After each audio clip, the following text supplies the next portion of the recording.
अस्सलाम वालेकुम dear students. आज हम सेकंड क्वेश्चन देखेंगे, finding derivative by definition. Second question हमारे पास 2 माइनस अंडर रूट एक्स, इसको हमने y के बराबर लेट कर लिया पूरे फंक्शन को। फर्स्ट स्टेप में हमने एज इट इज़ y में पार्शियल y का एडिशन किया और x में पार्शियल x का एडिशन किया। इसको हमने इक्वेशन 1 का नाम दिया और इसको हमने इक्वेशन 2 का नाम दे दिया। उसके बाद हमने क्या किया, इधर से y की वैल्यू पुट की, इक्वेशन 1 से उठा के y की वैल्यू हमने पुट कर दी। जैसे ही हमने इधर y की वैल्यू पुट की, partial y is equal to 2 minus under root x plus partial x minus y की जगह पे क्या किया, उसकी वैल्यू पुट कर दी। Partial y is equal to, जब हमने इस ब्रैकेट को ऑन किया तो इस माइनस की वजह से ये वाला माइनस प्लस हो गया। अब हम देखें पूरी ब्रैकेट को ऑन करें तो ये माइनस प्लस के -2 + 2 से कैंसिल आउट हो गया और बाकी हमारे पास इक्वेशन क्या बन गई, under root x minus under root x plus partial x. इसको हमने इक्वेशन 3 का नाम दे दिया। रैशनलाइज करेंगे क्योंकि ये हमारे पास इक्वेशन आ गई अंडर रूट की फॉर्म में, तो इसको हम रैशनलाइजिंग के मेथड से सॉल्व आउट करेंगे। तो हमने देन क्या किया, हमारा रैशनलाइजिंग के मेथड में हमारे पास क्या होता है, जो रेसिप्रोकल से हम मल्टीप्लाई भी करते हैं और डिवाइड भी करते हैं। तो हमने इसको इसी के रेसिप्रोकल से, मतलब कि ये माइनस में था तो प्लस से हमने मल्टीप्लाई भी कर दिया और डिवाइड भी कर दिया। उसके बाद हमें देखा जाए तो ये माइनस में और ये प्लस में है, तो ये a माइनस बी और a प्लस बी बराबर होता है a² माइनस बी स्क्वायर के।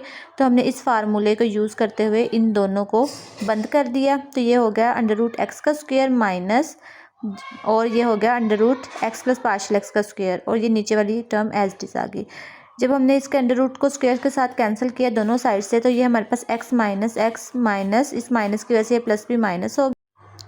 जब हम देखेंगे कि ये प्लस का एक्स जो है वो माइनस का एक्स से कैंसिल आउट हो गया और ये इस माइनस ने इस प्लस को माइनस कर दिया, पार्शियल एक्स ओवर ये नीचे वाली रकम एज इट इज़ आ गई हमारे पास। ठीक है, तो हमारे पास फाइनल क्या बच गया, minus partial x over under root x plus partial x. अब हमने थर्ड स्टेप में क्या करना होता है, हमने पार्शियल एक्स के साथ डिवाइड करना होता है। स्टूडेंट्स, आपने एक चीज़ लाजमी याद रखनी है कि आपने जो है वो अंडर रूट जो है वो हमारे पास डिनोमिनेटर के ऊपर वाली साइड पे पार्शियल एक्स लाजमी बनाना है, क्योंकि हमने जो थर्ड स्टेप में है वो पार्शियल एक्स से डिवाइड करना होता है ताकि हमारा जो है वो ऊपर वाला पार्शियल एक्स नीचे वाले पार्शियल एक्स से कैंसिल आउट हो जाए। तो इस पार्शियल एक्स जब हमने थर्ड स्टेप में डिवाइड किया तो ये पार्शियल एक्स इस पार्शियल एक्स से कैंसिल आउट हो गया, हमारे पास बच गया -1 over under root x plus partial x. Fourth step में हम लिमिट अप्लाई करते हैं। लिमिट अप्लाई कर दी, limit partial x approaches to 0 और इधर भी limit partial x approaches to 0। ठीक है, जैसे ही हमने लिमिट अप्लाई की तो ये हमें एज इट इज़ पता है कि ये वाली जो पूरी टर्म है वो dy ओवर dx के इक्वल होती है। ये हमारे पास इसके इक्वल आ गई।